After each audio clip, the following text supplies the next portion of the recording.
Can global communism be achieved peacefully, or must it be through revolution? If you're curious about whether global communism can be achieved through peaceful means, or if revolution is the only way, let's break it down. The concept of peaceful coexistence is a key part of communist theory, particularly as developed by the Soviet Union and later by China. Lenin, one of the founders of Soviet communism, advocated for a policy of peaceful coexistence with countries that have different social systems. This meant that socialist states could coexist with capitalist states without necessarily going to war.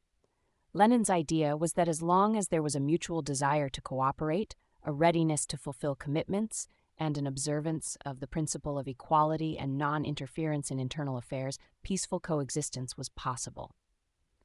This policy was continued by Stalin, who also emphasized the importance of supporting other people's revolutions while maintaining peaceful relations with capitalist countries.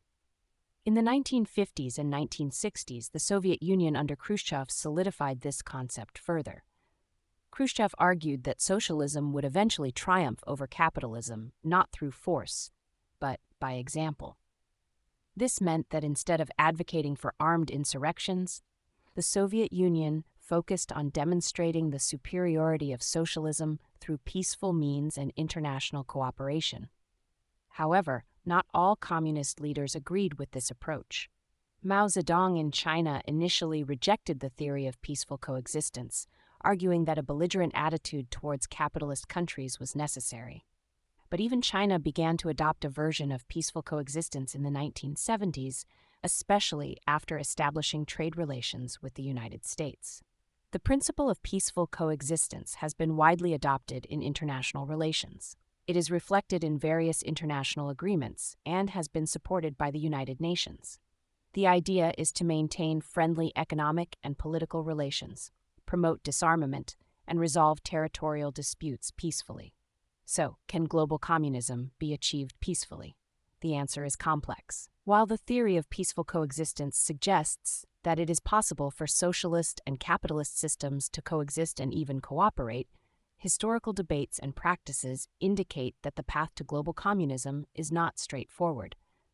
On one hand, peaceful coexistence allows for the possibility of gradual change and international cooperation, which can pave the way for the spread of socialist ideas without violence.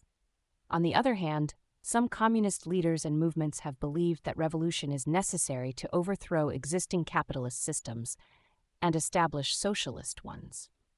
In essence, whether global communism can be achieved peacefully depends on the specific context and the approaches taken by different countries and movements.